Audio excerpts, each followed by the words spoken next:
Paano kung habang ang mga kapatid mong lalaki ay tinatawag na pag-asa ng pamilya?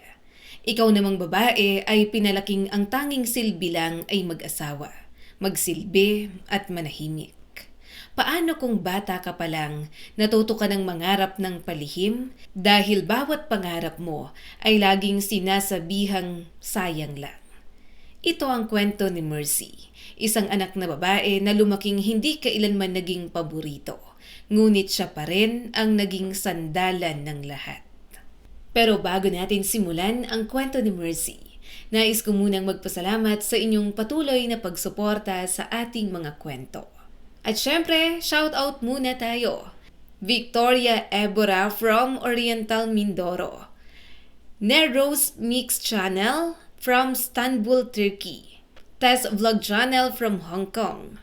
Shout out kay Emelita Malyari. Lorna Vergas. Marisa Ganzon watching from Singapore. At pati na rin kay Ma'am Christine Cautivo. Madilim pa ang langit nang magising si Mercy sa tunog ng malalakas na hampas ng alon mula sa dagat.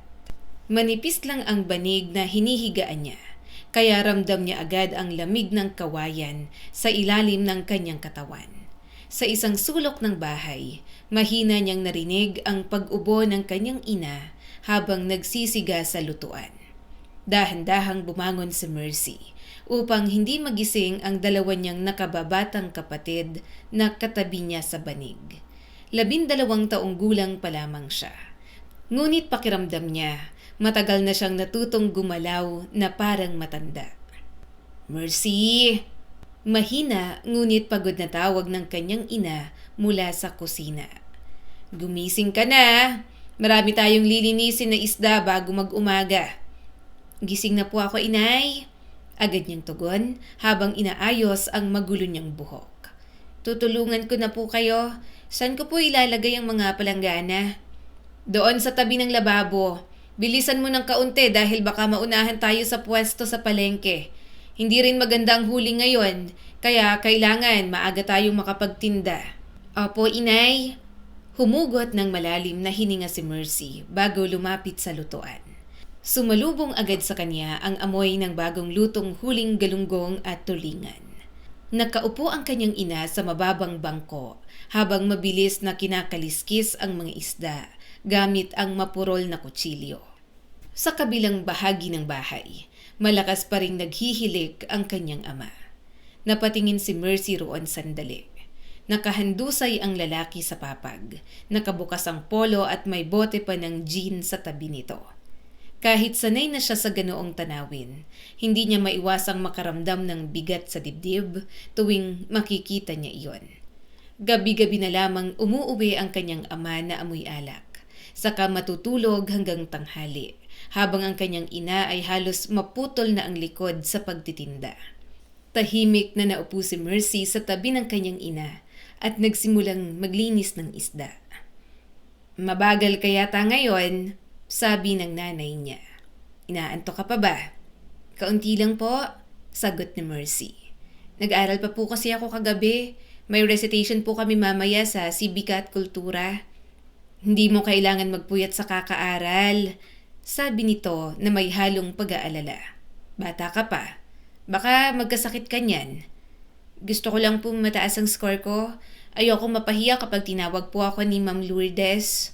Sandaling tumigil ang kanyang ina bago siya tinapik sa balikat. Matalino ka talaga.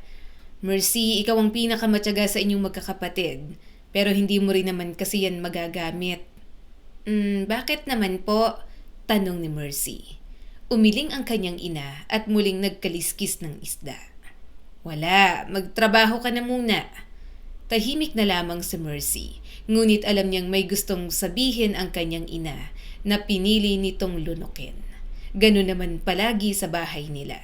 Maraming salita ang hindi na sinasabi dahil pare-pareho na nilang alam ang katotohanan. Maya-maya pa'y isa-isang nagising ang kanyang mga kapatid. Naunang bumangon ang kuya niyang si Joel. Kinamot nito ang tiyan habang diretso sa kaldero ng kanin. Nay, may almusal na ba? Tanong nito habang humihikab. Mamaya pa ba ako pupunta sa pantalan? Baka hindi na naman ako isama ni tatay. Hintayin mong magising ang tatay mo, sagot ng nanay nila. At maghilamos ka muna bago kumain. Napansin ni Mercy na kahit bagong gising si Joel, hindi ito inutusang tumulong sa kanila. Dumiretso lamang ito sa mesa habang siya at si Melody ay parehong basa na ang mga kamay sa kakalinis ng isda. Dumiretso lamang ito sa mesa habang siya at si Melody ay parehong basa na ang mga kamay sa kakalinis ng isda. Kasunod namang bumangon si Melody na 2 taon lang ang bata kay Mercy. Pagod agad ang mukha nito kahit kagigising pa lang. Ate Mercy, bulong nito habang nauupo sa tabi niya. Ang dami na naman ito. Bilisan na lang natin, sagot niya. Para makaalis din tayo agad. Parang hindi na nauubos ang trabaho dito sa bahay. Mahinang reklamo ni Melody. Tayo lagi ang gumagawa. Bakit kasi hindi yung sina kuya? Napatingin si Mercy sa kanilang mga kapatid na lalaki. Si Joel ay kumakain habang ang isa pa nilang kuya na si Ruben ay mahimbing pang natutulog. Mga babae kasi tayo, sagot niya ng mahina. Tayo dapat talagang kumikilos sa bahay. Ang mga yan, burara naman sila. Natawa ng pagak sa Melody. Parang kasalanan pa natin, ate. Hindi nakasagot si Mercy. Sa murang isip niya, matagal na niyang gustong itanong kung bakit iba ang trato sa kanila. Pare-pareho naman silang anak. Pare-pareho rin namang napapagod. Ngunit sa bahay nila, parang may nakatakda ng lugar para sa bawat isa. Ang mga lalaki ay para sa labas ng bahay. Ang mga babae ay para sa lahat ng trabaho sa loob nito. Biglang gumalaw ang kanyang ama sa higaan. Ano ba yung ingay ninyo? Galit nitong sabi habang bumabangon. Hindi man lang makatulog ng maayos. Agad yumuko si Mercy at mas binilisan ang pagkuskus ng isda. Lumapit ang ama sa mesa at uminom ng tubig diretso sa pitsil. Joel! Tawag nito sa panganay na anak na lalaki. Sumama ka sa akin mamaya sa pantalan. Kailangan matuto ka ng mangisda ng maayos. Opo, tay, sagot ni Joel. Napansin yun ni Mercy. Tuwing kinakausap ng kanilang ama ang mga lalaki, palaging may paghanga at lambing sa tinig nito. Ibang-iba kapag sa kanilang mga babaeng anak. Matuto kayong mga lalaki, sabi pa ng kanyang ama habang humihit-hit ng sigarilyo. Balang araw magiging provider na kayo. Pagkatapos ay tumingin ito kina Mercy at Melody. Kayo namang mga babae, matuto kayong mabuti sa gawaing bahay. Yan ang kailangan nyo kapag nag-asawa kayo. Walang lalaking magkakagusto sa babaeng tamad. Pakiramdam ni Mercy. May malamig na tubig na bumuhos sa kanya. Hindi niya alam kung bakit palaging ganoon ang sinasabi ng kanyang ama. Para bang hanggang kusina at bahay lang talaga ang tingin nito sa kanila. Tay, paano po kapag ayaw mag-asawa? Tanong ng bunso nilang si Marilu na para bang naiintindihan na agad nito ang konsepto nun kahit 8 years old pa lang. Malakas na tumawa ang kanilang ama. Anong klaseng tanong yan? Anong gagawin mo sa buhay mo? Pwede pong maging teacher, inosenteng sagot ni Marilu. Napatigal si Mercy sa pagkakaliskis ng isda. Teacher, yun din ang pangarap niya. Muli siyang napayuko bago pa mapansin ng kanyang ama ang reaksyon niya. Teacher! Ulit ng ama na parang nakarinig ng biro. Hindi madaling yumaman dyan. Babae ka. Mauwi ka rin sa pag-aalaga ng asawa at anak. Pero si Ma'am Lourdes po, simula ni Marilu. Marilu! Biglang tumigas ang boses ng kanilang ina. Kumain ka na lang. Tahimik na napaupo si Marilu. Habang nagpapatuloy ang usapan, pakiramdam ni Mercy ay lalo lamang sumisikip ang dibdib niya. Hindi niya maintindihan kung bakit parang bawal mangarap kapag babae ka.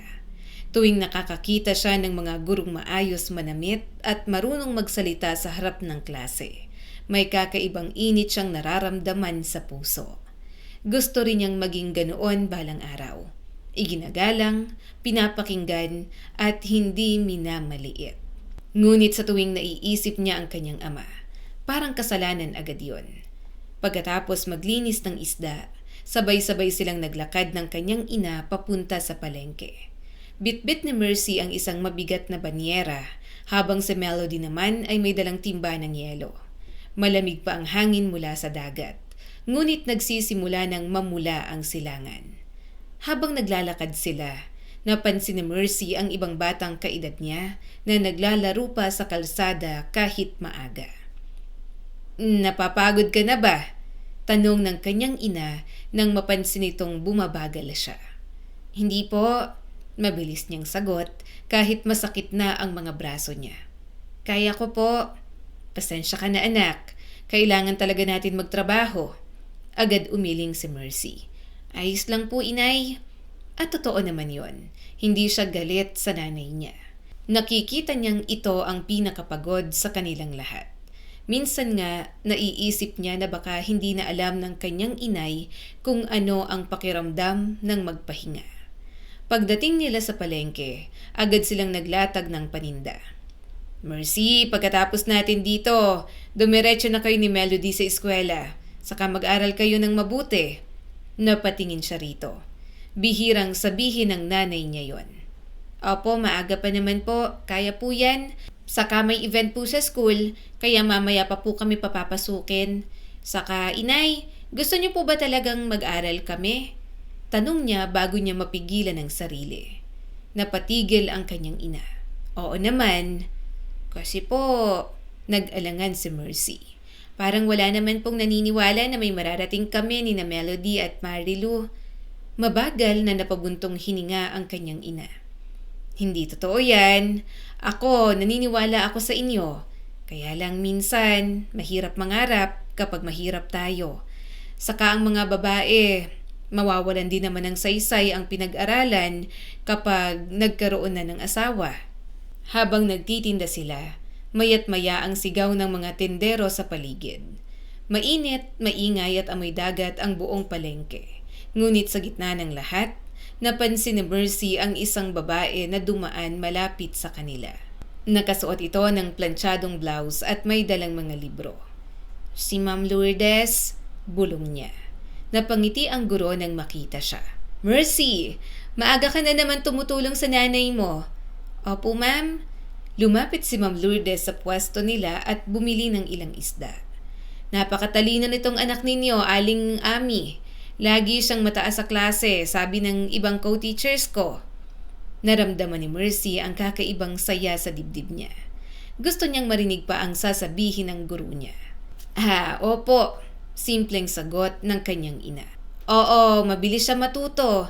Kapag pinagpatuloy niyang pag-aaral, malayo ang mararating niya." Biglang uminit ang pisngi ni Mercy. Hindi siya sanay makarinig ng mga ganoong salita. "Salamat po, ma'am." Ngunit kasabay noon, naalala niya ang sinabi ng kanyang ama kanina, na ang mga babae ay para lang sa kusina at pag-aasawa. Pagdating niya sa paaralan, matapos tumulong sa palengke, halos magsimula na ang klase. Habol hininga siyang pumasok sa silid, habang bitbit ang lumang bag na may tahi-tahi sa gilid. "Mercy!" Masayang bati ng kaklase niyang si Lina. "Akala ko hindi ka papasok. Tinatamad na rin ako, half day lang naman kasi."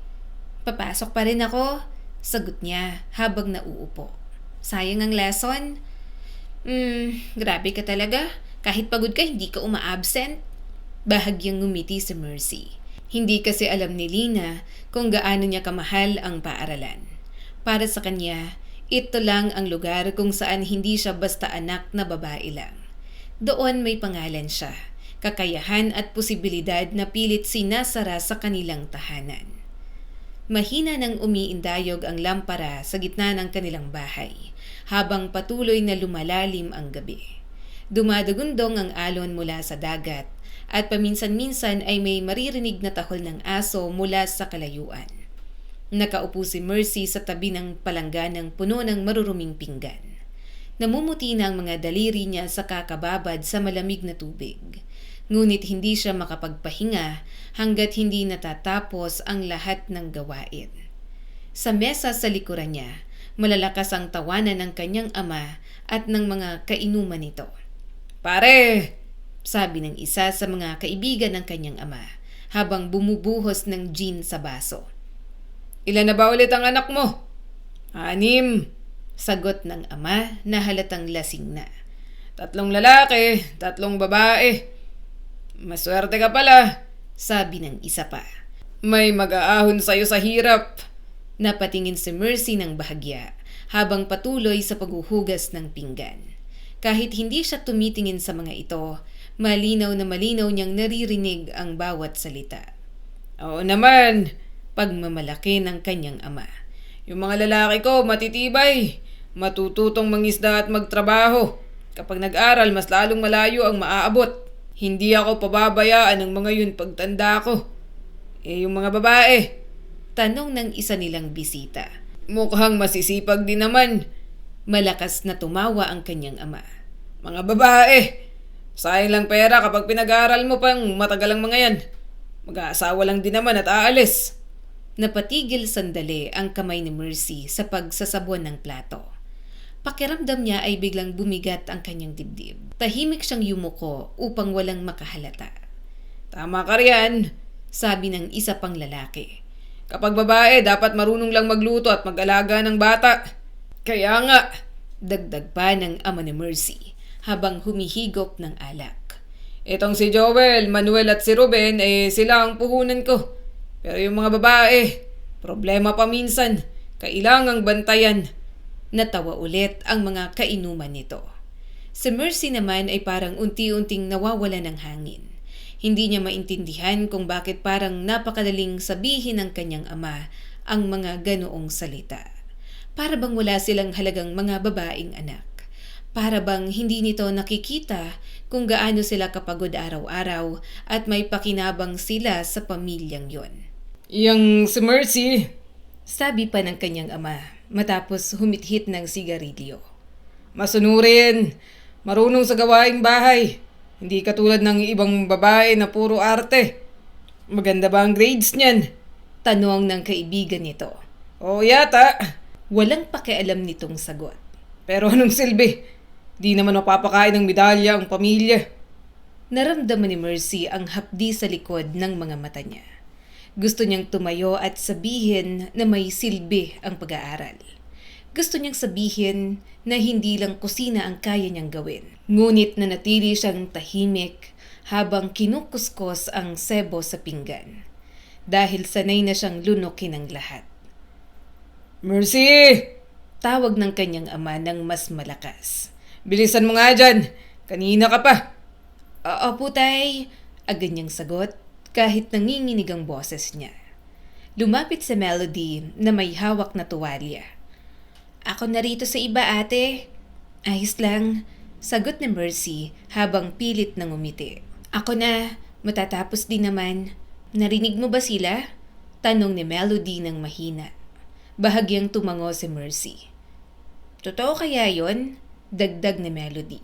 "Na wala talagang saysay kapag babae?" Napakurap si Mercy. Hindi niya alam ang isasagot. Dahil kahit ayaw niyang paniwalaan, unti-unti nang sumisiksik sa isip niya ang mga salita ng kanyang ama. Paulit-ulit niya yung naririnig mula pagkabata. Na ang mga lalaki ang mahalaga, na ang mga babae ay dapat lang tumulong at sumunod. Pero bakit ganon? Kung wala silang halaga, bakit sila ang pinakapagod? Kung wala silang halaga, bakit sila ang mas maraming kayang gawin? "Hindi ko alam," mahina niyang sagot. "Pero gusto ko pa ring mag-aral." Napatingin sa kanya si Melody. "Teacher pa rin ba paglaki ang gusto mo?" Sandaling natigilan si Mercy bago siya biglang napangiti.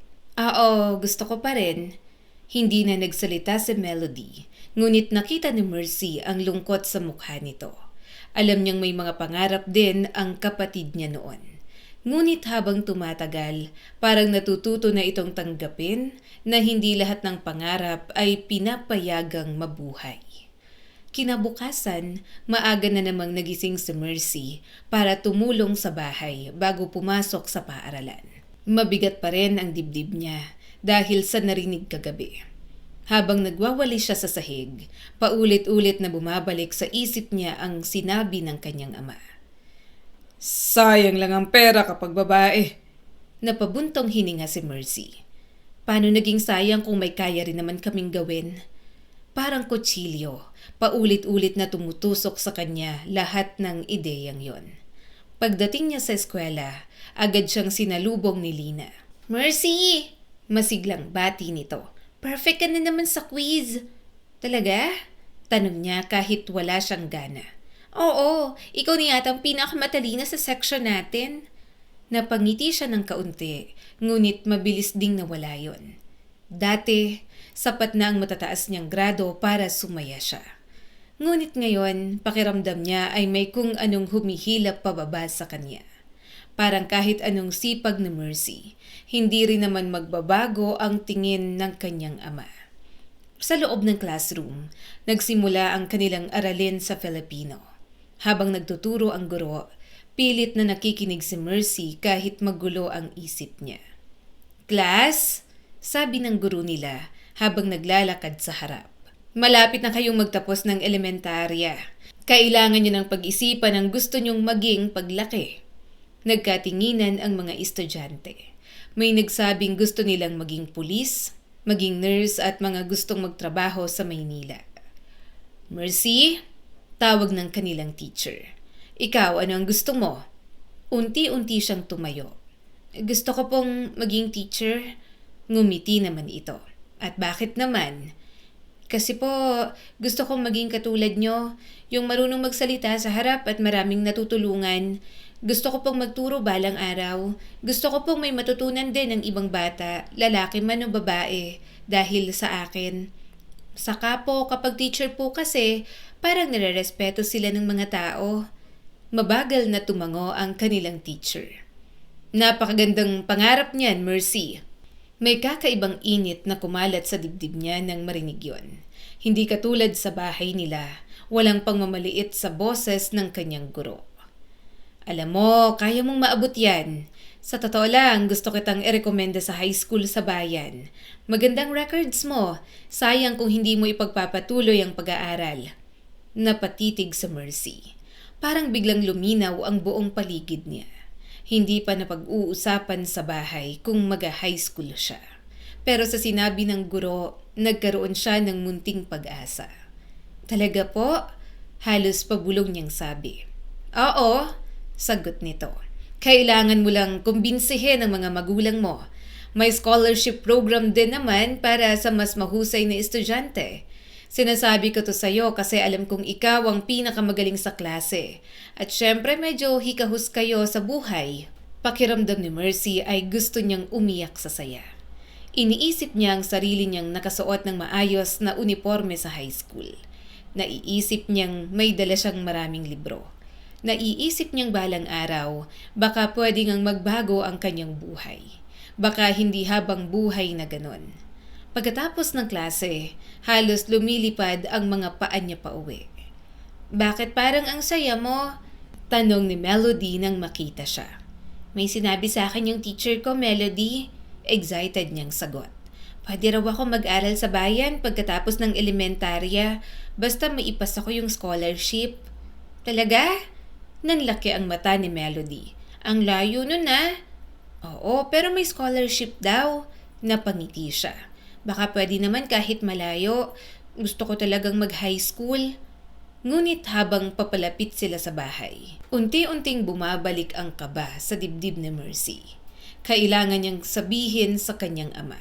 At alam niyang hindi yun magiging madali. Pagdating nila, nadat na nilang nag-aayos ng lambat ang kanilang ama sa labas ng bahay. Tahimik muna si Mercy habang pinapanood ito. Humugot siya ng malalim na hininga bago lumapit. Itay?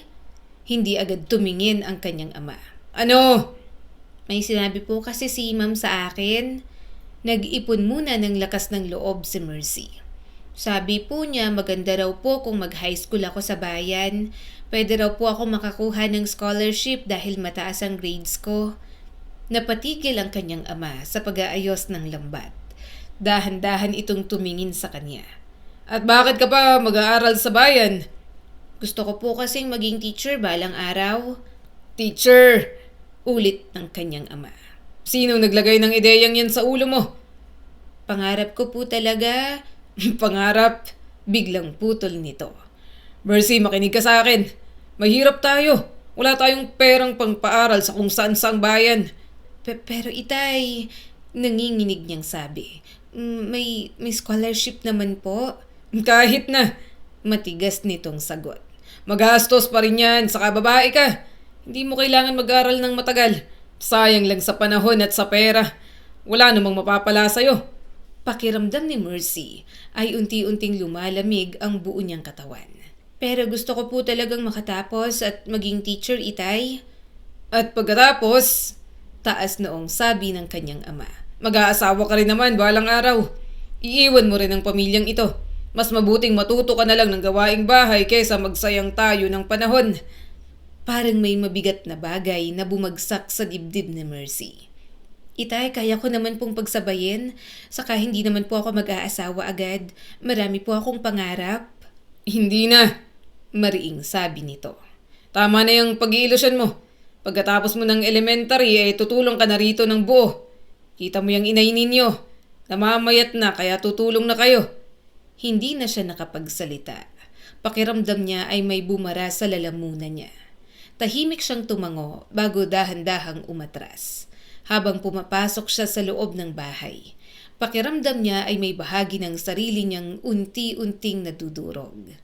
Kinagabihan, mahimbing nang natutulog ang lahat nang manatiling gising si Mercy sa kanilang banig.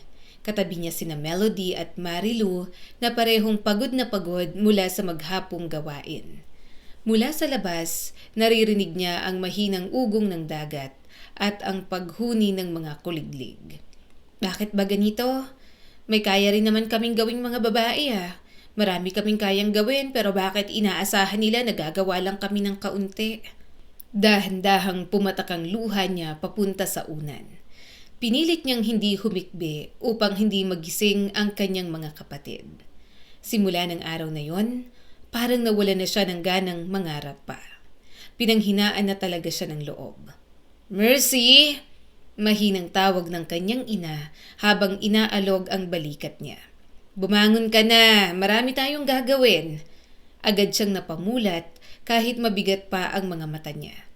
Katabi niya sina Melody at Marilu na parehong mahimbing pag natutulog. Sandali niya silang tiningnan bago siya dahan-dahang bumangon mula sa banig.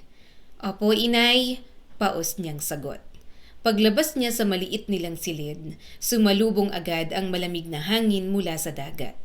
Nakapatong na sa mesa ang mga isda na kailangang linisin bago dalhin sa palengke. Sa isang sulok naman ay nakasalansan ang mga damit na lalabhan. Pakiramdam ni Mercy ay hindi na nauubos ang trabaho sa bahay nila. Pakibantayan din ang sinaing, sabi ng kanyang ina habang abala sa yelo. Pagkatapos mong maglinis ng isda, mag-igib ka rin ng tubig. Wala nang laman ng drum. Apo, tahimik siyang umupo sa harap ng banyera ng isda. Nanlamig agad ang mga kamay niya nang ilubog yon sa tubig. Habang kinakaskas niya ang mga kaliskis, napatingin siya sa kabilang bahagi ng bahay. Mahimbing pa rin natutulog ang tatlo niyang kuya. Si Joel ay nakahandusay sa papag habang yakap ang unan. Si Ruben naman ay nakabuka pa ang bibig sa lalim ng tulog. Si Manuel naman ay nakadapa. Maya-maya pa'y narinig niya ang mahihinang tawa ng dalawa habang nag-uusap ng magising. Kuya, antok na sabi ni Ruben. Mamaya laro tayo sa may dalampasigan. Oo ba? Sagot ni Joel at nag-aasikaso na pagpasok sa school. Napahigpit ang hawak ni Mercy sa kutsilyo.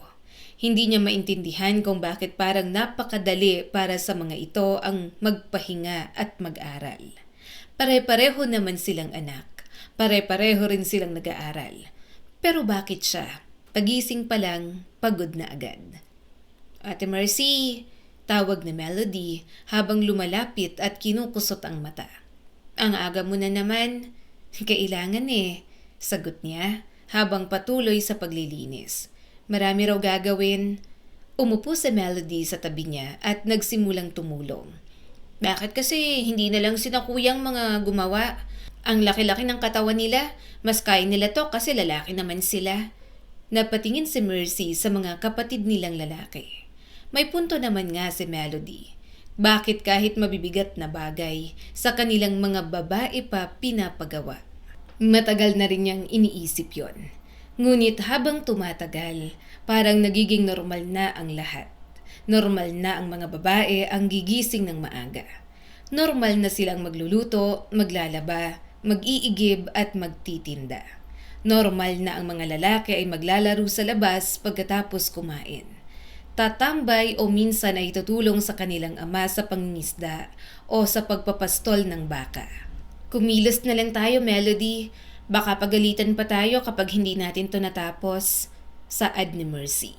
Kailangan nating bilisan para makapag-asikaso na tayo papuntang school. Pagkatapos maglinis ng isda, agad siyang nag-igim ng tubig sa poso. Mabigat ang timba at masakit sa balikat ang paulit-ulit na pagbuhat. Ngunit tahimik lang siya habang naglalakad pabalik. Mercy! Napalingon siya kay Lina na may hawak na bag. Papasok ka na ba? Oo, sagot niya habang inaayos ang timba. Mamaya, hindi pa naman ako malilate. Grabe ka talaga, sabi ni Lina. Parang lagi ka may trabaho dyan sa bahay nyo. Kaya pagdating mo sa school, pagod ka na agad. Napatawa siya ng mahina. Sanay na, napapagod kami ng mga kapatid ko pero wala naman akong choice. Nang matapos ang mga gawain sa umaga, nag-asikaso na sila pagpasok sa school. Medyo sinusulit na ni Mercy. Ayaw niya na rin mag-absent sa kaalamang yun na ang last time na makakapasok siya sa eskwelahan. Pagsapit ng hapon matapos ang klase, dumiretso agad siya sa palengke upang tulungan ang kanyang ina sa pagtitinda. Mainit ang paligid at masangsang ang amoy ng isda. Habang sumisigaw ang mga tendero at nagtatawanan ang mga mamimili, tahimik na nag-aayos si Mercy ng paninda. Mukhang matamlay ka ngayon, sabi ng kanyang ina habang binibilang ang sukli. Kumain ka ba? Pagod lang po. Opo, nakakain na po ako bago po pumunta rito, inay. Pinagmasdan siya sandali ng inay niya bago ito napabuntong hininga. Pasensya ka na talaga, anak. Kung may kaya lang sana tayo, hindi mo kailangan magpakapagod ng ganito. Agad umiling si Mercy. Ayos lang po. Ngunit sa loob-loob niya, hindi na niya alam kung totoo pa ba yun. Habang nag-aayos siya ng mga isda, bigla niyang napansin ang kanyang ama sa kabilang bahagi ng palengke. May kasama itong ilang lalaki at mukhang papunta sa sabungan. Napakunot noo si Mercy. Magsasabong na naman po si Itay? Napabuntong hininga ang kanyang ina. Hindi na talaga nawala ang mga bisyo. Wala na ngang pera, magsasabong pa. Magtitiis na naman tayo nito kapag natalo siya. Napatingin siya sa kanyang ina.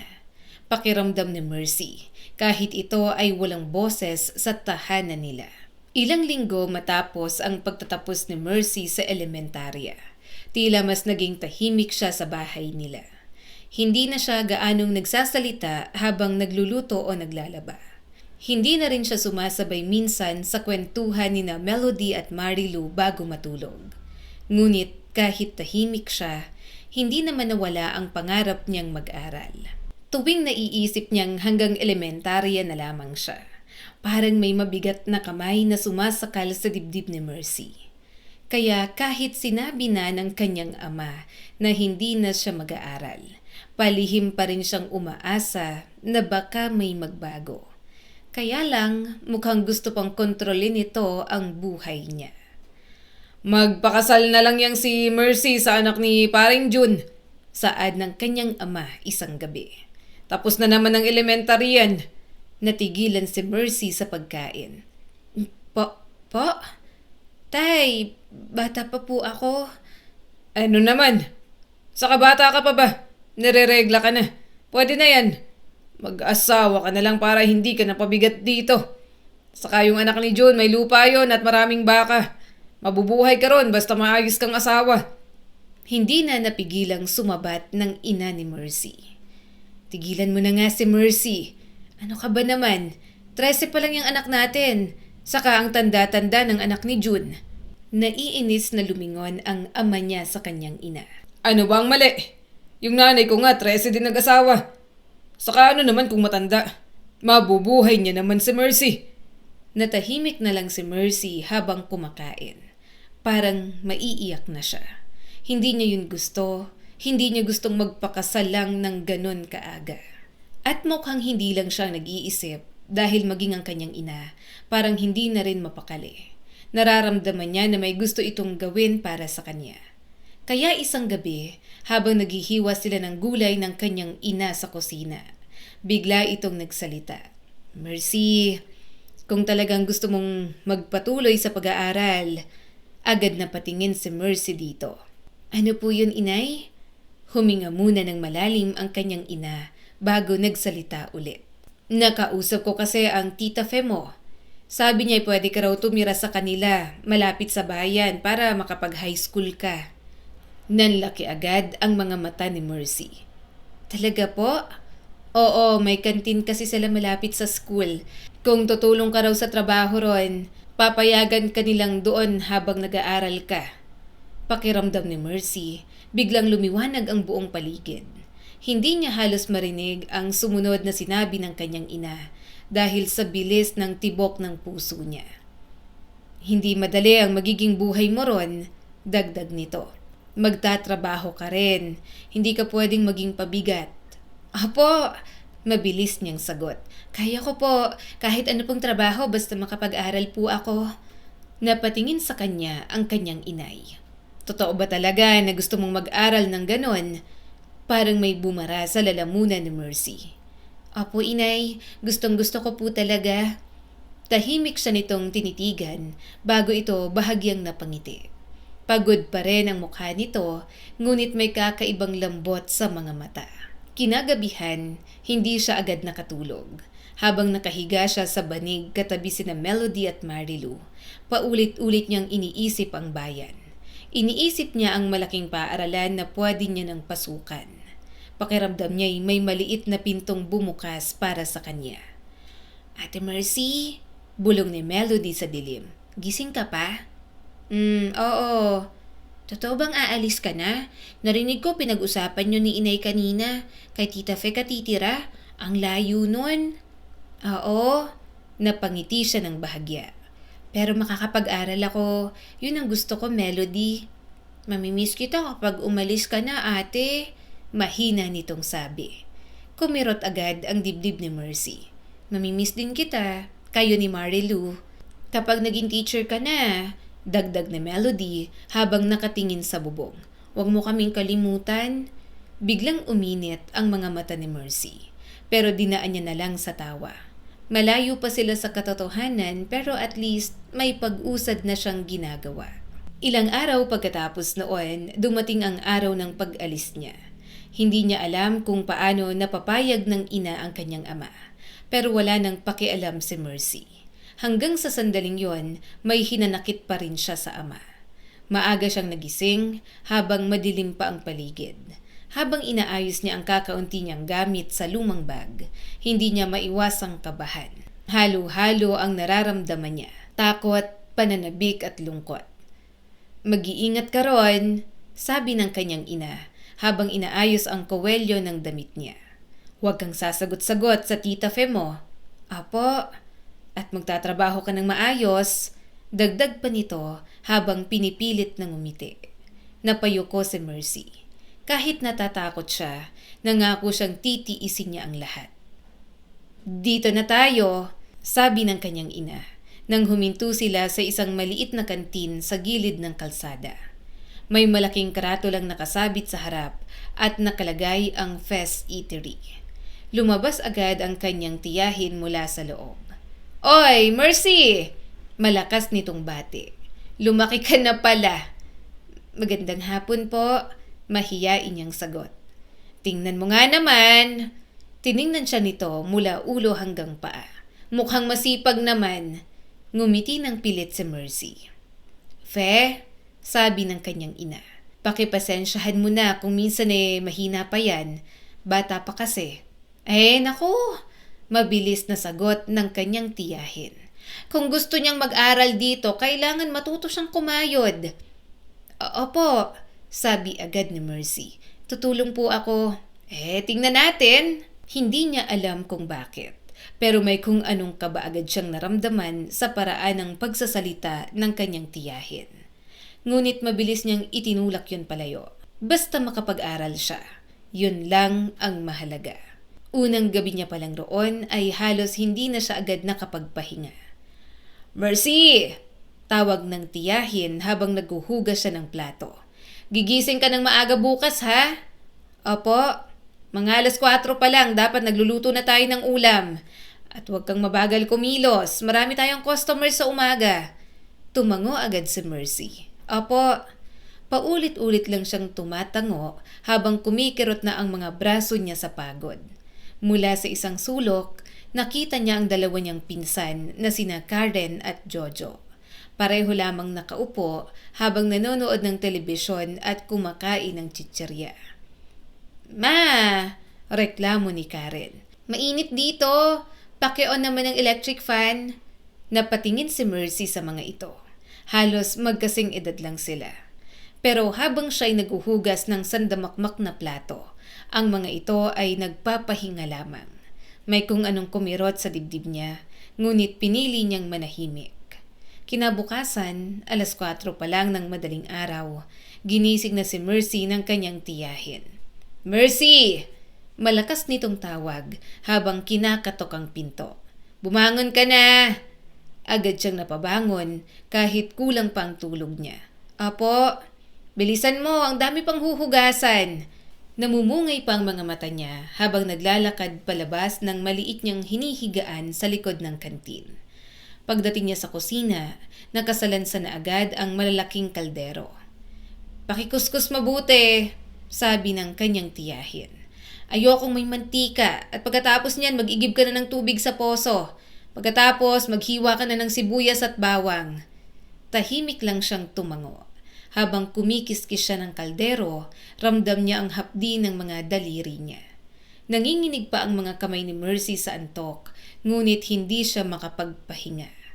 Paulit-ulit niyang pinapaalala sa sarili na makakapag-aral naman siya. Yon ang magiging kabayaran sa lahat ng hirap ni Mercy. Yon ang nagpapalakas sa kanya. Pagsapit ng 7:00, halos tumakbo na siya papunta sa paaralan habang hinihingal. Basa pang laylayan ng uniforme niya dahil sa pag-igib ng tubig. Pagpasok niya sa classroom, agad siyang napatingin sa orasan. Late na naman siya. "Mercy!" sabi ng advisor niyang si Ma'am Cecilia habang nakatingin sa kanya. "Third time this week ka ng late." "Pasensya na po, ma'am." Sa gitna ng klase, pilit niyang iminumulat ang mga mata habang nagsusulat sa pisara ang teacher. Mabigat ang talukap ng mata niya at masakit ang likod niya. "Mercy!" tawag ng kaklase niyang si Ana. "Natulog ka ba kagabi?" Ngumiti lang siya ng tipid. "Ayos lang ako. Parang lagi kang pagod." Tahimik siyang napayuko. Hindi niya alam kung paano ipapaliwanag na bago pa magsimula ang araw ng ibang tao, parang kalahati na agad ng lakas niya ang naubos. Sa kanila, may mga gawain din naman siya sa umaga, pero hindi kasing dami ng mga gawain niya sa kantin ni Tita Fe. Pagkatapos ng klase, agad siyang tumakbo pabalik sa kantin. "Ba't ngayon ka lang?" bungad agad ng kanyang tiyahin. "May pinatapos lang po si ma'am." Naiinis itong umiwas ng tingin. "O siya, magpalit ka agad. Punasan mo ang mga mesa at hugasan mo tong mga baso." "Opo." Habang nagtatrabaho, nadaanan niya ulit ang mga pinsan niya. "Ay, nakakapagod mag-aral," reklamo ni Karen habang nakahiga. "Ayoko na nga pumasok bukas." "Ako nga rin," biro ni Jojo. Tahimik na napatingin si Mercy sa mga ito. Hindi niya maintindihan kung paano nasabi yon ng ganoon kadali ng kanyang mga pinsan. Para kay Mercy, ang pag-aaral ang tanging bagay na nararamdaman niyang tunay na kanya. Hindi yun tulad ng mga gawaing bahay na ipinapagawa lang sa kanya. Hindi yun tulad ng obligasyong lagi niyang pasan. Kapag nasa classroom si Mercy at may natututunan, pakiramdam niya ay may bahagi pa rin ng sarili niyang buhay na hindi naaabot ng ibang tao. Kaya kahit gabi-gabi na siyang pagod na pagod, pilit pa rin siyang nagbabasa ng notes bago matulog. Isang gabi, habang nagsusulat siya sa lumang notebook niya, biglang pumasok ang kanyang tiyahin.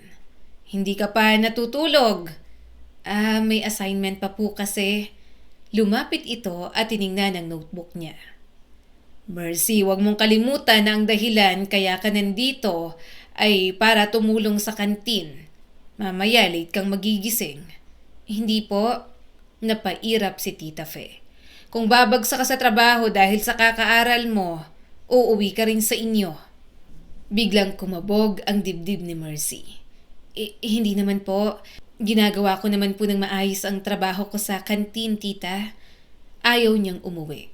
Baka ituloy lang ng tatay niya na ipakasal siya sa anak ng kumpare nito. Pagkaalis ng kanyang tiyahin, biglang bumigat ang pakiramdam niya. Parang kahit binigyan siya ng pagkakataong mag-aral, may kapalit pa rin yung halos umuubos sa kanya. Pero sa lahat ng pagod na nararamdaman ni Mercy, mas natatakot siyang mawalan ng pagkakataon na makapag-aral. Lumipas ang mga buwan ng halos pare-pareho ang takbo ng araw ni Mercy. Noong una ay kinakaya pa niya. Pinipilit niyang ngumiti kahit inaantok sa klase. Pinipilit niyang magpasa ng maayos na assignment kahit nanginginig na sa pagod ang mga kamay niya. Ngunit habang tumatagal, pakiramdam niya ay unti-unting bumibigat ang lahat. At kasabay noon, nagsimula ring bumaba ang mga grado ni Mercy. Isang hapon, tahimik siyang nakaupo sa classroom habang ibinabalik ni Ma'am Celia ang kanilang mga test paper. "Mercy?" Tawag ng guro habang nakakunot ang noo. "Halika rito." Agad siyang tumayo kahit kinakabahan. Paglapit niya, iniabot ni Ma'am Celia ang test paper niya. Nanlambot agad siya nang makitang mababa yun. Hindi yun bagsak pero malayo yun sa mga nakukuha niya noon. "Ano ang nangyayari sa'yo?" Tanong ng kanyang guro. "Ikaw yung dating laging nasa top ng klase." Napayuko si Mercy. "Pasensya na po, ma'am." "Huwag kang mag-sorry." Napabuntong hininga si Ma'am Celia. "Palagi kang late, palagi ka ring inaantok. Minsan hindi ka pa nakakasagot kapag tinatawag." "Susubukan ko pong bumawi." Tahimik siyang tiningnan ng guro. "May problema ba sa bahay?" Gusto sana niyang magsabi. Ikwento kung paano siya gigising ng napakaaga araw-araw. Kung paano siya halos hindi na makaramdam ng pahinga. Kung paano minsan ay gusto na lamang niyang humiga at matulog kahit sandali. Pero hindi niya magawa. Dahil pakiramdam niya, kapag sinabi niya ang lahat, lalo lang siyang magmumukhang mahina. Dahil pakiramdam niya, kapag sinabi niya ang lahat, lalo lang siyang magmumukhang mahina. "Wala naman po," sagot niya rito. "Kung wala, kailangan mong ayusin ang sarili mo. Sayang ang talino mo, Mercy. Saka sayang naman ang scholarship mo. Mawawala lang kapag napabayaan mo. Dagdag allowance mo rin yon." Tahimik siyang bumalik sa upuan niya habang mahigpit na hawak ang test paper. "Okay ka lang?" Bulong ni Ana mula sa tabi niya. "Parang malungkot ka." Umiling na lang si Mercy. Kinagabihan, mas lalo niyang pinilit ang sarili. Habang mahimbing nang natutulog ang mga pinsan niya sa loob ng bahay, tahimik siyang nakaupo sa maliit na mesa sa kusina habang nagsusulat ng assignments. Sumasakit ng ulo niya sa antok, ngunit pilit niyang iminumulat ang mga mata. Hindi siya pwedeng bumagsak. Kailangan niya pang mag-aral ng mas maigi. "Mercy, hindi ka pa rin tapos dyan?" Tanong ni Tita Fe. "May assignment pa po akong kailangan gawin." Umismid naman ito pagkatapos uminom ng tubig. "Hindi ka makakabangon niya ng maaga bukas." "Kaya ko po." Napailing ang kanyang tiyahin. "Mas importante pa rin na maayos kang tumulong dito kaya huwag kang magpabaya." "Opo." Tahimik siyang yumuko hanggang sa makaalis ang kanyang tiyahin. Pagkatapos nun, napahawak siya sa noo. Pakiramdam ni Mercy, parang may dalawang taong sabay na humihila sa kanya sa magkaibang direksyon. Kapag mas nag-aaral siya, napapabayaan niya ang trabaho. Kapag mas nagtrabaho, unti-unti naman siyang nahuhuli sa klase. Lumipas pa ang 2 araw. Dumating ang isang umagang malakas ang ulan. Madilim ang buong paligid at malakas ang tunog ng tubig sa bubong ng kantin.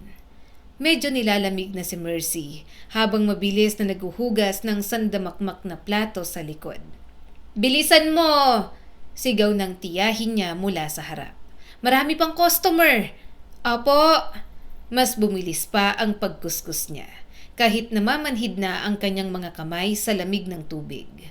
"Mercy, punasan mo rin yung mga mesa pagkatapos niyan." Napatingin siya sa orasan. Lagpas 7:00 na. Mahuhuli na naman siya. Kumabog agad ang kanyang dibdib. Pinilit niyang tapusin ng mas mabilis ang trabaho. Ngunit parang lalo lamang dumarami ang mga hugasin. Marami kasing kumakain ng umagang yon. Habang nagpupuna siya ng mesa, narinig niyang bumubulong ang ilang estudyanteng kumakain sa kantin. "Tita Fe, aalis na po ako," paalam ni Mercy. "Bumalik ka agad, baka kung san-san ka na naman dumiretso pagkatapos mo sa school." Malakas pa rin ang ulan habang papunta siya sa paaralan. Ang lakas ng ulan, wala namang bagyo. Pagdating niya sa classroom, basang-basa na siya at late na naman. Tahimik na napatingin sa kanya ang buong klase nang bumukas ang pinto. "Mercy!" Malamig na sabi ng guro nila na masungit. "Do you even care about this class anymore?" Parang may humampas sa kanya. "Sorry po, araw-araw ka na lang late." Tumayo ang guro nilang masungit sa harap. "Hindi sapat ang pagiging matalino kung wala kang disiplina." Biglang uminit ang mukha niya sa kahihiyan. "Pumasok ka na," dagdag ng guro. "At sana bukas mas maaga ka naman. Isang beses na nga lang ako sa isang linggo sa section ninyo. Na-late ka pa." Tahimik siyang naupo habang nakayuko. Habang patuloy ang klase, halos wala siyang maintindihan sa itinuturo.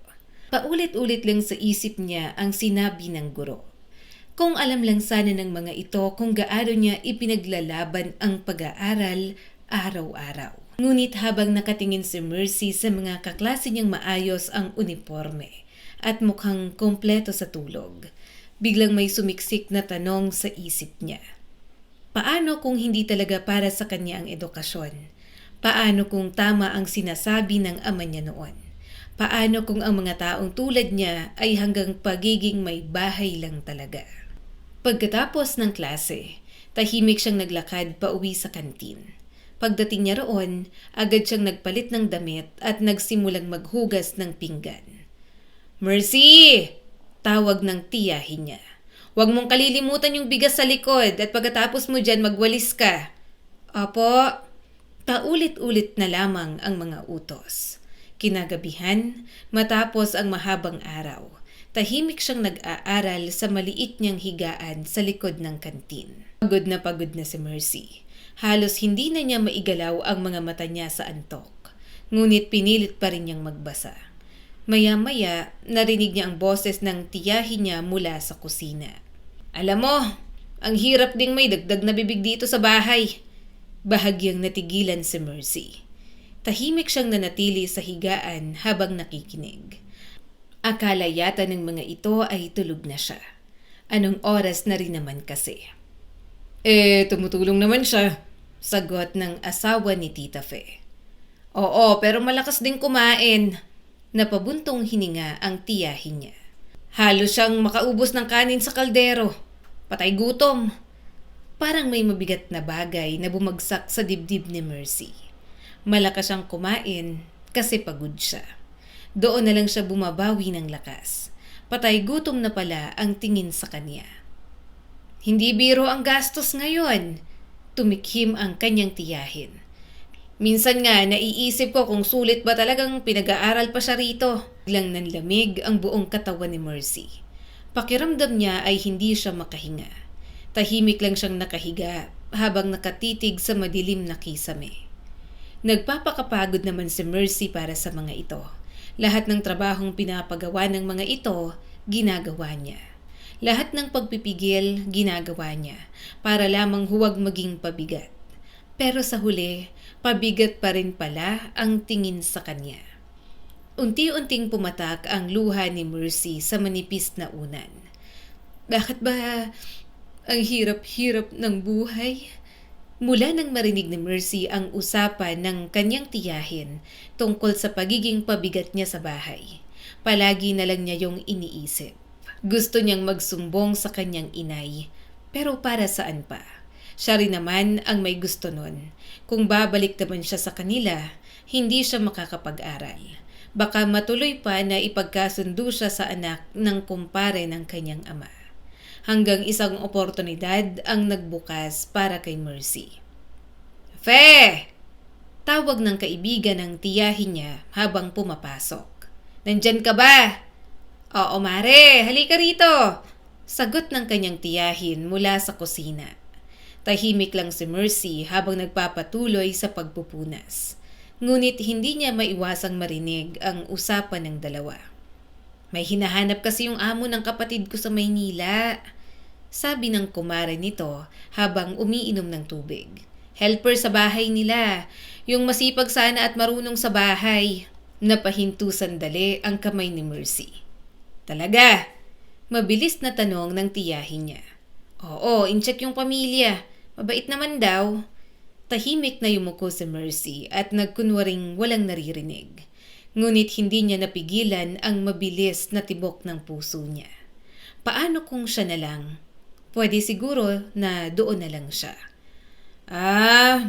Mahinang sabi ng tiyahin habang napapatingin sa kanya. Ilang taon ba ang kailangan? Kahit na ano raw, basta masunurin. Okay sa kanila na mas bata kasi nga raw yung last na matanda na naging helper nila, namimiss ang pamilya kapag umuwi agad. Muling napatingin ang tiyahin niya kay Mercy. Hindi pa man siya nagtatanong, ramdam niya na yon. Gusto na ni Tita Feng gumawa ng paraan para madispatcha siya sa pangangalaga nito. Kinagabihan, habang naghuhugas siya ng plato sa likod ng kantin, lumapit ang kanyang tiyahin. "Mercy?" "Po." Tumaas ang mga kilay nito. "Tungkol dun sa trabaho sa Maynila." Biglang humigpit ang hawak niya sa plato. "Ano po yun?" Iniisip ko lang naman," sabi ng tiyahin niya habang nakapamewang. "Baka mas mabuti para sa'yo kung magtrabaho ka na ron. At least doon may sahod kang tama at mas makakatulong ka pa sa pamilya mo." Gusto niya rin yun, pero may isang bagay siyang iniisip. "Pero nag-aaral pa po kasi ako. Baka po kapag nagtrabaho ako ron, hindi po ako makapag-aral." Napakamot ito sa sentido. Parang inip na inip at walang pakialam sa mga sinasabi niya. Alam niyang wala naman talaga itong pakialam. Nakiusap lang ang kanyang ina dito para makalayo siya sa kanila. "Pero tingnan mo naman ang sarili mo, hirap ka na rin. Tapos hindi rin naman biro ang gastos." Saad ni Tita Fe sa kanya. "Mas makakatulong ka pa sa pamilya mo kung kikita ka. Yung sweldo mo pwede mong ipadala sa nanay mo at sa mga kapatid mo." Hindi agad siya nakasagot. Hindi niya alam kung ano ang mas magandang desisyon na dapat gawin. Kaysa naman, sandaling tumigil ang kanyang tiyahin bago nagsalita ulit. "Kaysa manatili kang dagdag gastos dito." Dagdag gastos lang pala siya para kay Tita Fe. Kulang na lang sabihin itong gusto na siyang itaboy. Kaya bakit pa siya magtitiis doon? "Pag-isipan mo," sabi pa ng tiyahin bago tuluyang umalis.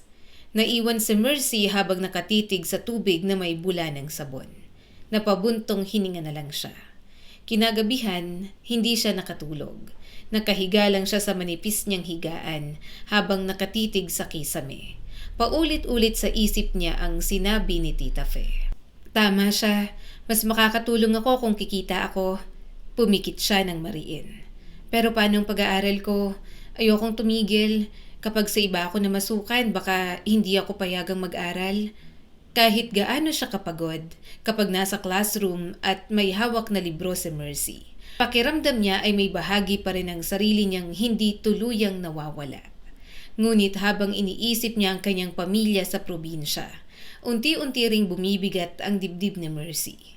Naalala niya ang kanyang ina at mga kapatid. Selfish ba ako kung pipiliin kong magtiis dito at mag-aral pa rin? Ilang araw matapos noon, umuwi si Mercy sandali sa probinsya upang bumisita. Baka kapag umuwi siya saglit, baka maging klaro na ang puso at isipan niya. Pagdating niya sa bahay nila, agad siyang niyakap ni na Melody at Marilu. "Ate Mercy!" Masayang sigaw ni Marilu habang kumakapit sa kanya. "Namiss ka namin?" Napatingin siya sa mga ito. "Namiss ko rin kayo." "Ang payat mo na, Ate Mercy." Puna ni Marilu habang tinititigan siya. "Pinapahirapan ka ba ron?" Tanong ni Melody. "Ayos lang naman." Mabilis niyang sagot. Ngunit hindi niya napigilang mapatingin sa kanyang ina na abala sa pagluluto. Mas payat na ito kesa dati. Mas halata na rin ang mga guhit ng pagod sa mukha nito. Halos 1 taon niya lang hindi nakita. Parang ang laki na agad ng ipinagbago. "Inay?" Mahina niyang tawag habang lumalapit. "Ako na po dyan." Umuwi ka na nga lang dito, magtatrabaho ka pa." Pilit itong ngumiti. "Magpahinga ka muna." Ngunit habang pinapanood ni Mercy ang kanyang ina, nahirap buhatin ang kaldero. Parang may kumurot sa puso niya. Napatingin din siya kina Melody at Marilu. Madalas na siya ang makatulong nito, kaya siguro noong nawala siya, mas madalas na itong gumagawa ng mabibigat na gawain. Pa naman si Marilu at si Melody naman masipag, pero minsan palasagot din talaga. Bahagya siyang naawa. Sa dami nila sa bahay, kung pantay lang ang gawain, di sana mapapagod ng ganoon ang kanyang inay. "Ate, masaya ba sa bayan? Gusto ko rin mag-high school balang araw katulad mo." Saad ng bunsong si Marilu. Napangiti si Mercy. "Mag-aral ka, kaya yan. Ako ang bahala." "Totoo?" Tanong ni Marilu. "Paano kung ayaw ni tatay?" Natahimik si Mercy. Hindi niya alam ang isasagot. Gayunpaman, iniisip niya na bunso pa naman si Marilu. May magagawa pa siya para sa sarili niya at para balang araw matulungan niya rin ang mga kapatid niya. Kinagabihan, habang naghahapunan sila, nagsalita ang kanyang ama. "Ano, kumusta ka naman sa bayan? Malaki na siguro ang gastos mo ron. Aral pa kasi ng aral." Hindi na lang siya sumagot. Baka masampal pa siya ng ama. Kung saan pa mapunta ang usapan. Kahit na anong paliwanag ni Mercy, mahirap mabago ang baluktot na paniniwala ng kanyang ama. Tumahimik ito. "Kung gusto mo talagang makatulong, magtrabaho ka na lang at huwag mag-aksaya ng panahon sa pag-aaral." "Ano ka ba naman? Minsan na nga lang makauwi itong anak natin. Sinasabihan mo pa ng ganyan." Mahinang sabi ng kanyang ina. "Ano?" Sagot naman ng itay niya. "Totoo naman, hindi habang buhay may magpapakain dyan. Baka nga nagre-reklamo na yung sefe. Magtrabaho sa kantin ang hanap noon, hindi isasabay sa aral ang pagtatrabaho. Kung bakit ba naman kasi kinukonsinte yan? Kung pinag-asawa na lang baka mas may pakinabang pa." Muli siyang napatingin sa kanyang ama. Kahit hindi niya sabihin, alam na alam talaga nito kung ano ang nangyayari. Palagi na lang masama o worst na bagay ang iniisip sa kanya sa halip na kumustahin siya ng mas maayos. "Huwag kayong mag-alala, hindi na po ako magiging pabigat. Susubukan ko na po mag-Maynila para makapagtrabaho na talaga at mas maayos ang kita." Sambit ni Mercy. Naging padalos-dalos na sa kanyang desisyon. Napatingin ang kanyang inay. "Nabanggit nga sa akin yan ni Fe. Hindi kita pinangunahan sa desisyon mo kasi ikaw naman yan." "Opo, magtatrabaho po ako ron. Susubukan ko po. Ayoko pong maging pabigat." Saglit siyang napasulyap sa kanyang ama. Napapailing na lang ito habang nakikinig. Parang kahit anong desisyon niya, wala na talagang tama para rito. Gabing-gabi na nang makatulog sina Melody at Marilu. Ngunit si Mercy ay gising pa rin. Tahimik siyang nakaupo sa labas ng bahay habang pinapanood ang dagat. Nakakapagod talagang buhay na to. Namiss ko sila kaya bumisita ako. Tapos ganun pa rin si tatay sa akin. Pagod na siyang piliting patunayan na karapat-dapat siyang mag-aral. Na marinig na pabigat siya, na ipaglaban ang pangarap na parang wala namang gustong paniwalaan bukod sa kanya. Maya-maya, lumabas si Melody at naupo sa tabi niya. "Hindi ka pa natutulog, ate?" Umiling si Mercy. "Hindi ako makatulog." "Aalis ka ba talaga, ate? Pupunta ka ng Maynila?" Tanong ni Melody. "Oo, aalis ako. Parang pahirap na kasi ng pahirap para sa akin. Susubukan ko na lang kasi malay mo naman may mangyaring mas maganda para sa akin. Yung pag-aaral mo ate, paalala ni Melody sa kanya. Napakagatlabi si Mercy. Hindi ko na alam. Bahala na. Siguro kayo na lang ni Marilu ang magtuloy sa pangarap ko. Ang hirap kasi, parang kahit anong ahon ko may humihila sa akin pababa. Naiiyak siya sa desisyong yun. Pero napapagod na siya. Gusto niya na lang munang magpahinga mula sa bagay na pinipilit niya para sa kanyang sarili. Halos hindi nakatulog si Mercy sa buong biyahe papunta ng Maynila. Minsan ay napapapikit siya dahil sa pagod. Ngunit agad din siyang nagigising kapag humihinto ang bus o may malalakas na boses na maririnig mula sa ibang pasahero. Nang magising siya, bahagyang umawang ang kanyang bibig. Mabilis siyang dumikit sa bintana. Bumungad sa kanya ang malaking gusali, naglalakihang billboard at hindi maubos-ubos na mga sasakyan sa daan. Unti-unting kumabog ang dibdib ni Mercy. Pakiramdam niya ay napakaliit niya sa lugar na yon. Miss, bababa ka ba sa Cubao? Tanong ng konduktor habang naglalakad sa gitna ng bus. Napatingin agad si Mercy rito. Po? Cubao, Ulit nito. doon ka ba bababa? Opo, Cubao po. May susundo sa kanya roon. Sinabihan na naman siya ng kumare ni Tita Fe ng mga kailangan niyang gawin. Ang totoo, kinakabahan talaga siya. Pero wala namang mangyayari kung kakabahan pa si Mercy sa simpleng pagbiyahe. Pagkababa niya ng bus, halos mabingi siya sa ingay. Sunod-sunod ang busina ng sasakyan. May mga taong naglalakad ng mabilis sa paligid. Sumisigaw na vendor at mga tambutso ng mga sasakyan. Ang dami namang tao dito sa Maynila, mahina niyang usal. Napalingon-lingon si Mercy habang pilit hinahanap ang lalaking susundo raw sa kanya. Para siyang nalulunod sa dami ng mukha sa paligid. Excuse me, tabi po. Nagulat siya nang may bumangga sa balikat niya. Sorry po, mabilis niyang sabi kahit hindi niya naman kasalanan. Patuloy lang sa paglalakad ang babae habang may kausap sa cellphone. Oh my gosh, sobrang traffic talaga.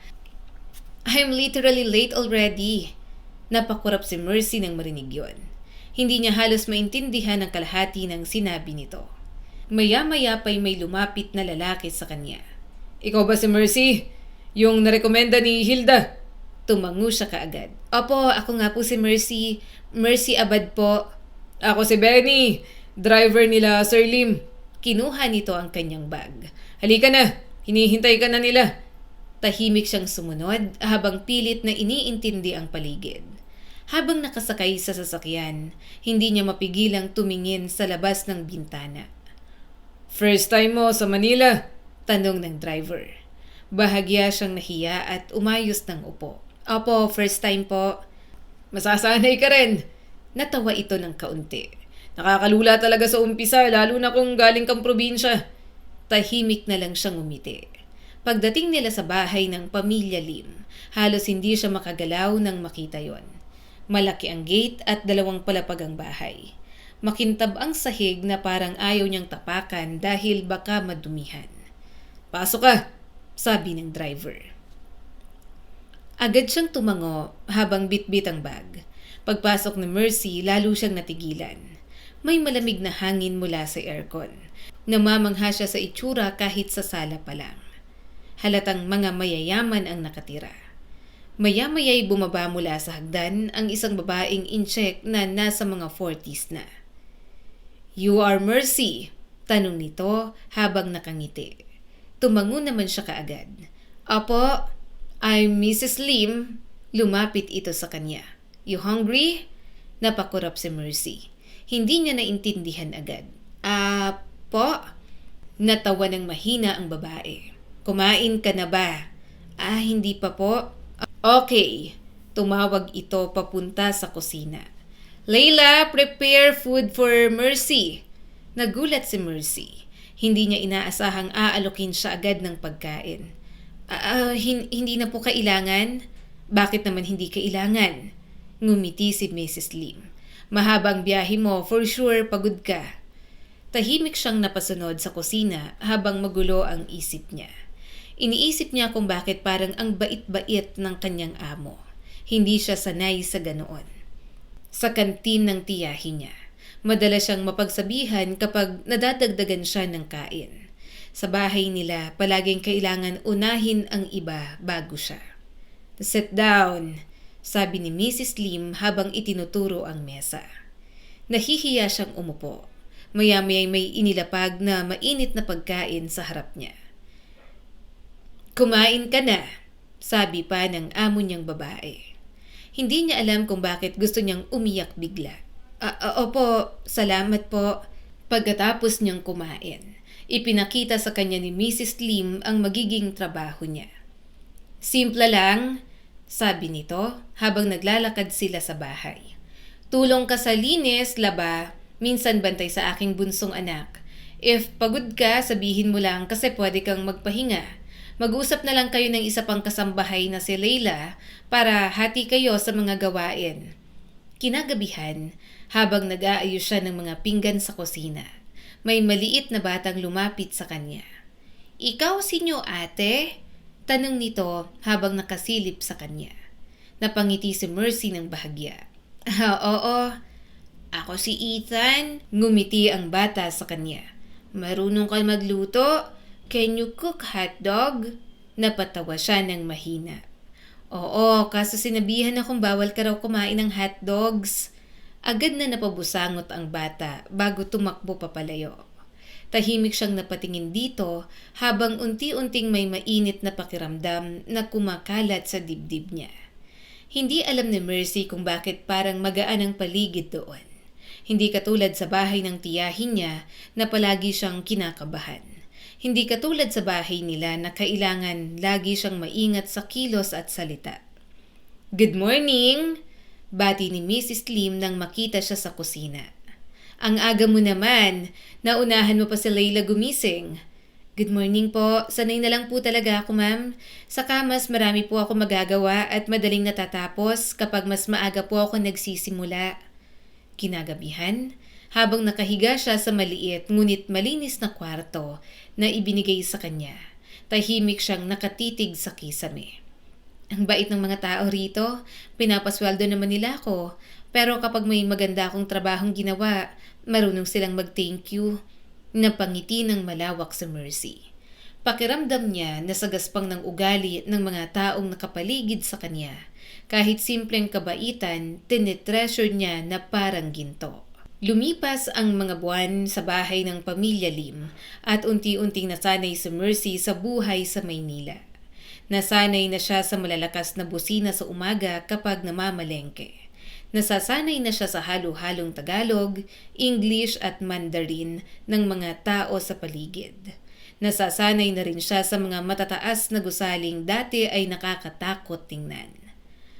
"Hanggang second year high school lang ang natapos mo, hindi ba?" tanong ni Mrs. Lim sa kanya.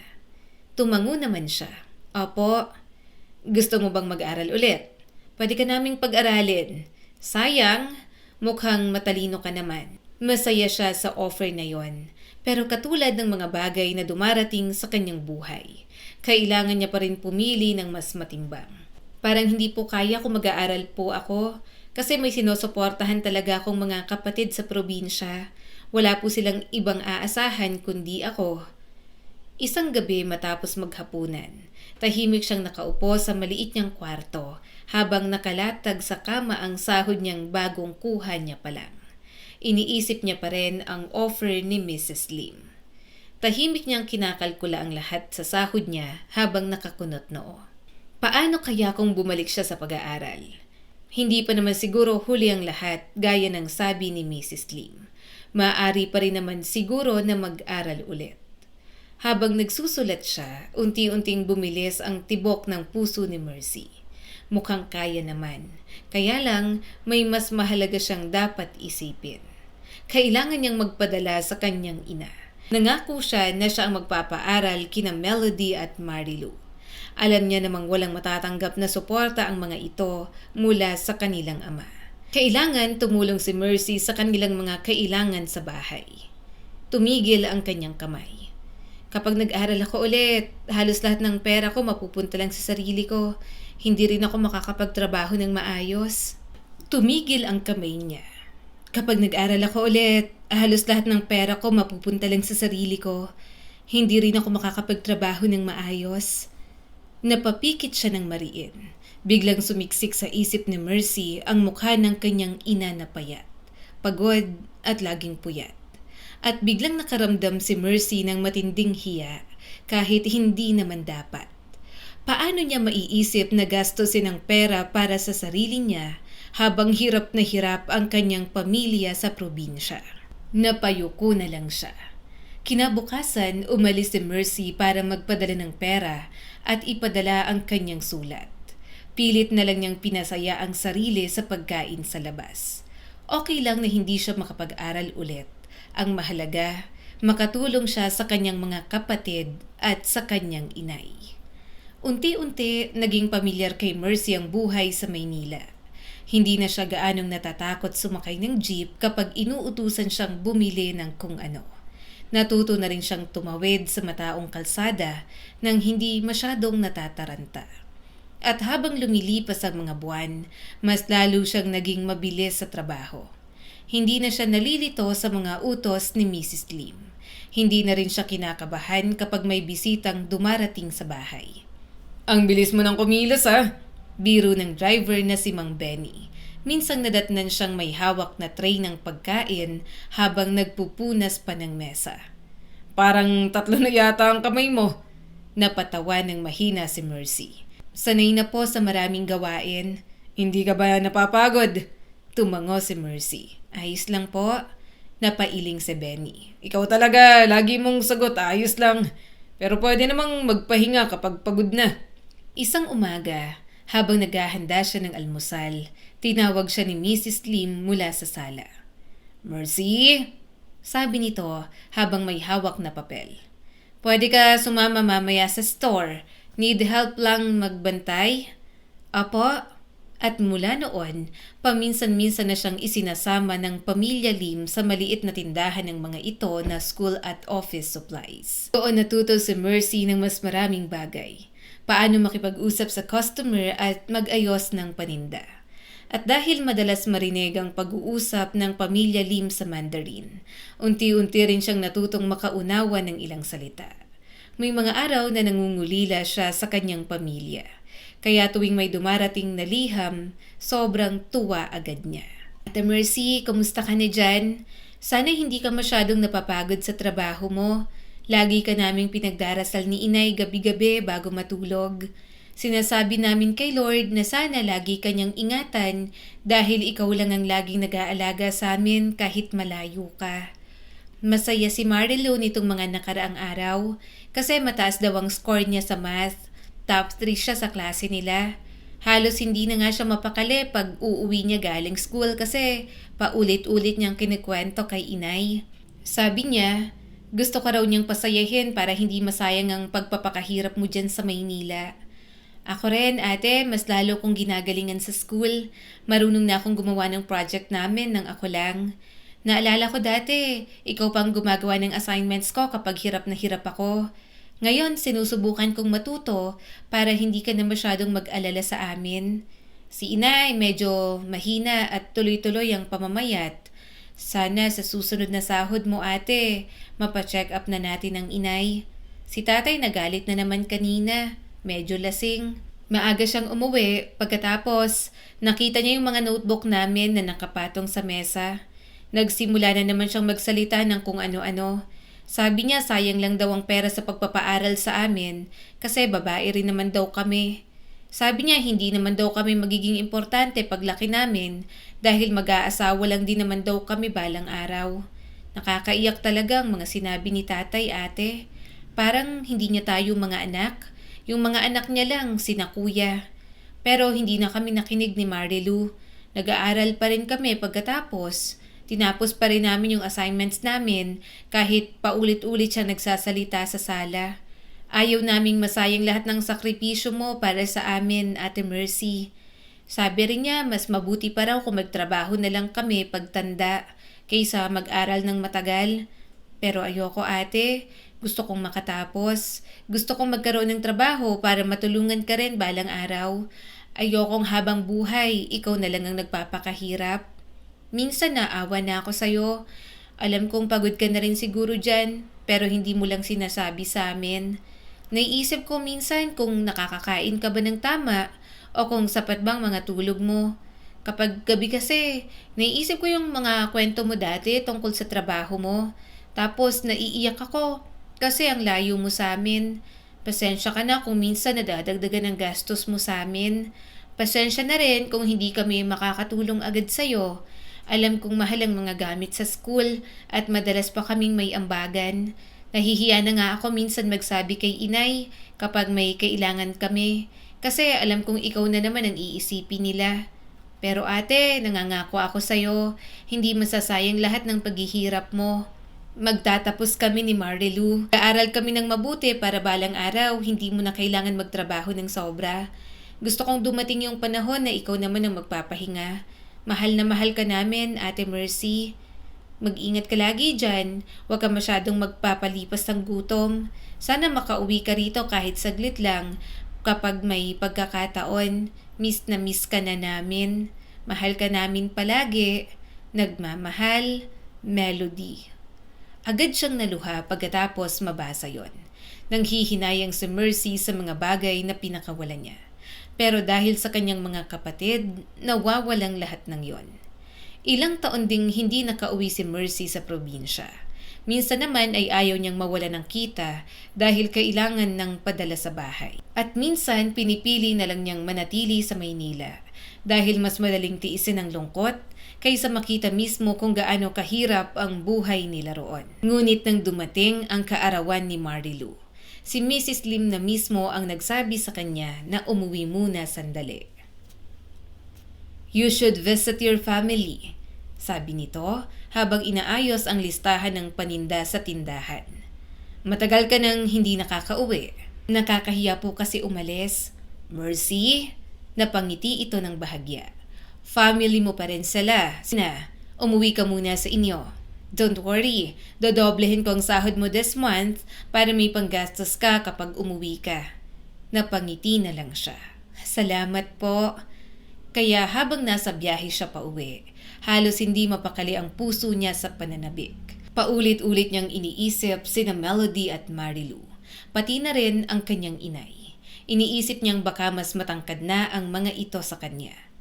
Habang nakasandal siya sa bintana ng bus, hindi niya napigilang ngumiti ng bahagya. Maganda nga sigurong makauwi muna, para naman matingnan ko rin sila. Kahit nakakainis ang itay, titiisin ko na lang. Pagdating niya sa probinsya, agad niyang naamoy ang alat ng dagat. Parang may kung anong lumuwag sa dibdib niya. Iba pa rin talaga ang pakiramdam ng lugar na kinalakihan niya. Pagbaba niya ng bus, mabilis siyang naglakad pa uwi habang bitbit ang mga pasalubong para sa mga kapatid niya. Marami siyang pasalubong para sa mga ito. "Inay?" tawag niya habang pumapasok. Biglang lumabas si Marilu mula sa loob. "Ate Mercy!" Agad siyang niyakap nito ng mahigpit. Napangiti agad si Mercy habang niyayakap din ang kapatid. "Namiss kita." "Namiss din kita, ate." Lumabas din ang kanyang inay at agad siyang niyakap. "Wala ang mga kapatid mo. Nasa school ang itay mo, dumayo ng inuman doon sa Ilaya." Ngunit habang nakangiti siya, mabilis na gumala ang mga mata niya sa paligid.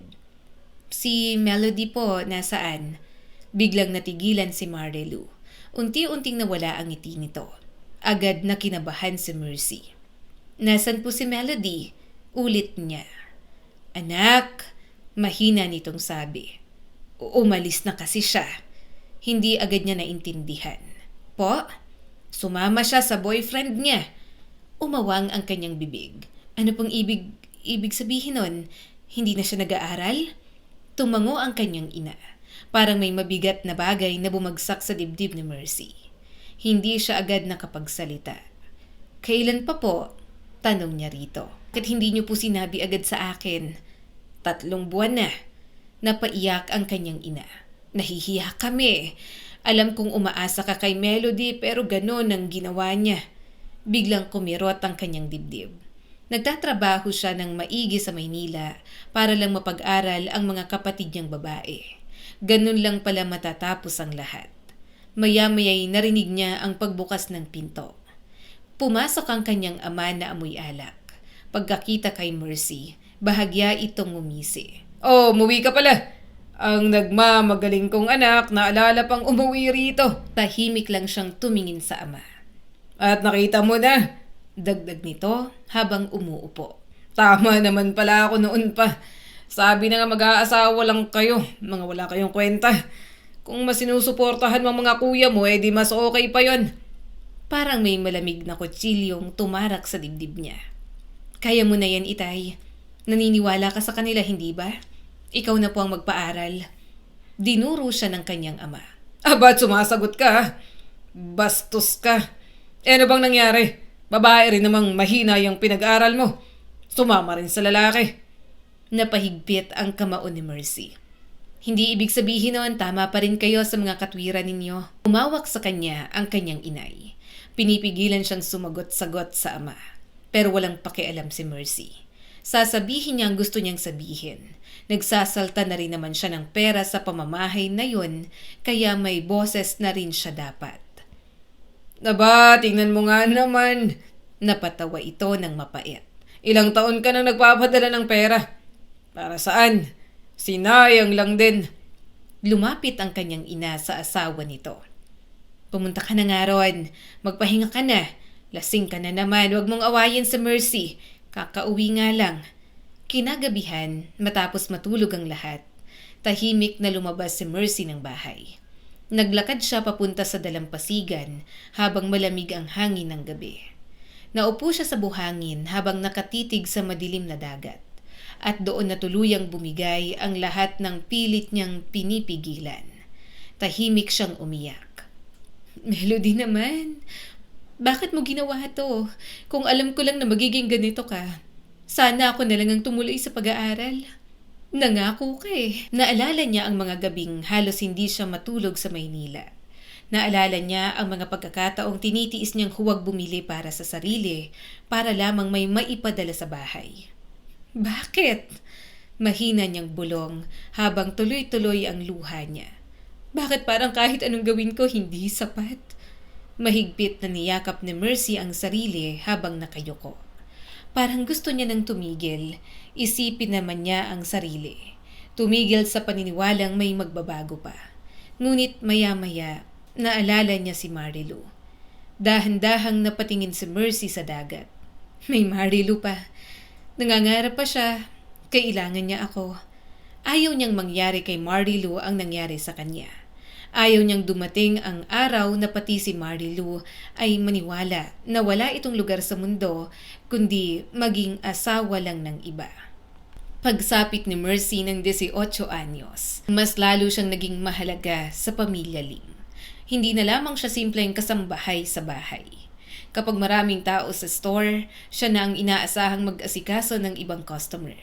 Kapag may kailangang ayusin sa papeles o inventory, madalas ay tinatawag na rin siya ni Mrs. Lim dahil alam nitong mabilis siyang matuto. Minsan nga, habang magkasama silang nag-aayos ng mga delivery receipts sa maliliit na opisina ng tindahan, bigla siyang kinausap ni Mrs. Lim. "Mercy?"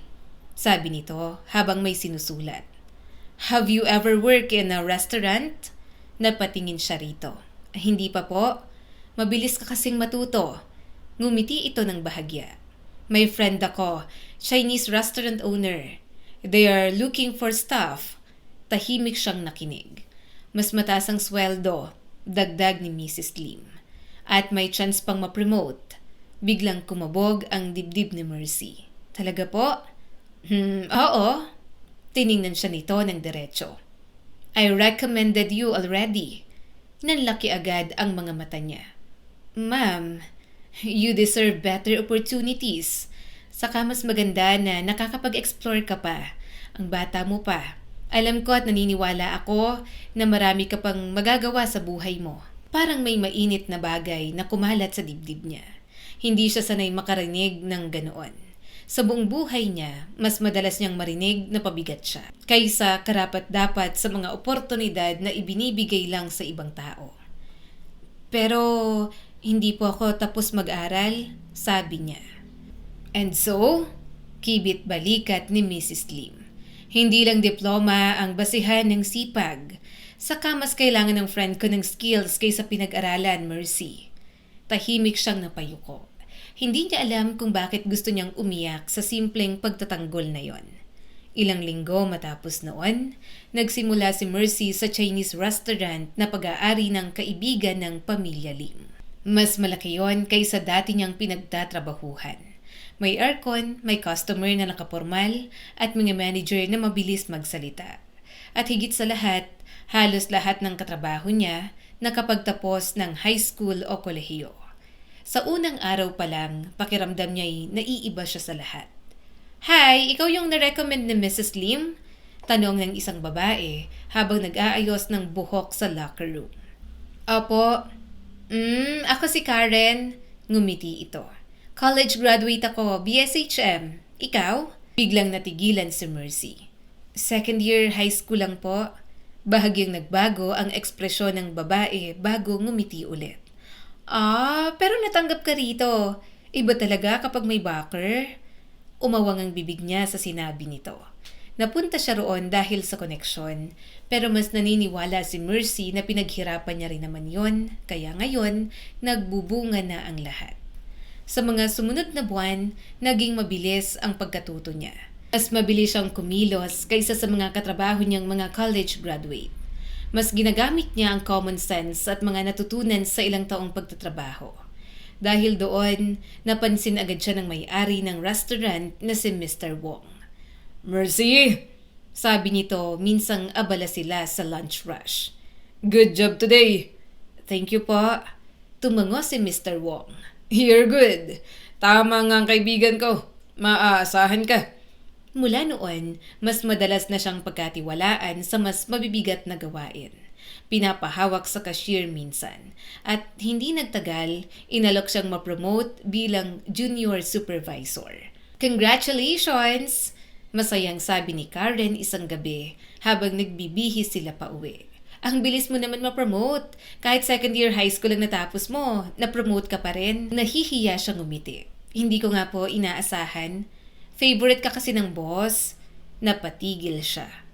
Ano po? Nako, wag ka nang magpanggap. Napatawa ang babae, ngunit may kakaibang tono yon. Lahat naman napapansin na paborito ka. Palibhasa, favorite ka rin ni Mrs. Lim. Hindi niya alam bakit parang may kirot agad sa dibdib niya. Hindi naman niya sinasabing paborito siya ng mga amo niya. Talagang nakuha lang niya ang loob ng mga ito dahil marunong siyang kumilos sa trabaho. Pagkalipas ng ilang araw, mas lalo niyang narinig ang mga bulungan tungkol sa kanya. Palaging kinukwestiyon ang pagka-promote niya. Hindi matanggap ng kanyang mga katrabaho na ang isang simpleng katulad niya na wala man lang diploma, mas nauna pang umangat sa posisyon.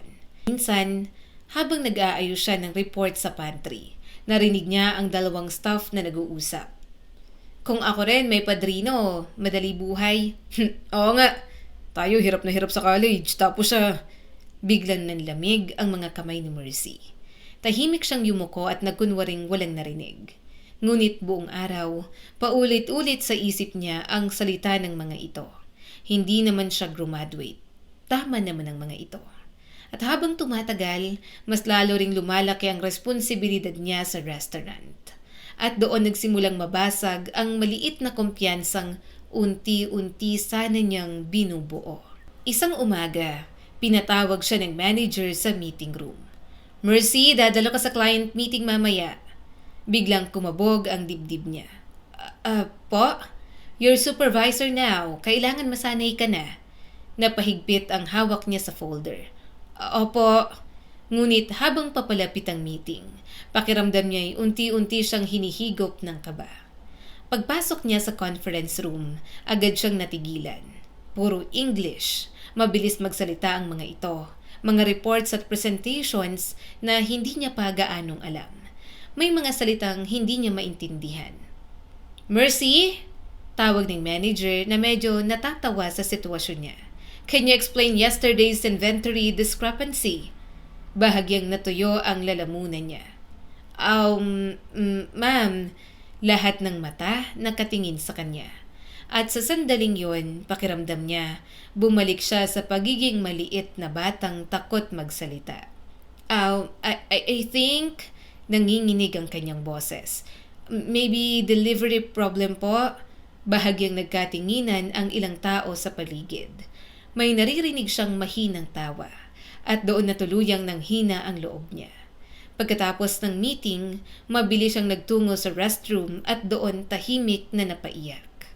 Pakiramdam ni Mercy, napahiya siya. Hindi niya kayang sumabay. Kahit gaano siya kasipag, may mga bagay na hindi kayang takpan ng sipag lang. At yon ang edukasyon na wala siya. Kinagabihan, habang nakahiga siya sa maliit na inuupahang kwarto, paulit-ulit niyang iniisip ang meeting. Grabe ang tingin nila sa akin. Hirap na nga ako magsalita pag tatawanan pa ako. Siguro kasi kumbinsido sila na mali ang presensya ko ron. Ano kaya kung nakapagpatuloy ako sa pag-aaral? Paano kaya kung hindi ko iniwan ang pag-aaral? Baka hindi ako natatakot ngayon. Baka kaya ko magsalita ng diretso sa mga ganong klaseng tao. Lumipas pa ang ilang linggo at kahit pilit niyang kinakaya, mas lalo lamang lumalaki ang takot niya. Kapag may client, kinakabahan siya. Kapag may reports, nanginginig si Mercy. Kapag may meeting, halos hindi siya makahinga. Nang magkaroon ng opportunity para mag-Japan, pinag-isipan niya yon ng mabuti. Pakiramdam ni Mercy, mas maiging mag-abroad na lang siya. Noong panahon na yon, nag-aaral na si Marilu sa private school at si Mercy ang halos sumasagot sa lahat. Kahit madalas magalit ang ama nila at sabihing sayang lang ang pera sa babae, tuloy pa rin siya sa pagpapadala. Hindi mo kailangan pag-aralin ng mahal yung kapatid mo, minsang sabi ng kanyang ama. Mag-aasawa rin naman yan katulad ni Melody. Napapikit na lang siya. Wala naman itong ambag. Pero ito pa ang may ganang magalit. Hindi na lang pakialaman ang mga kuya niyang pinaniniwalaan ito na may mararating.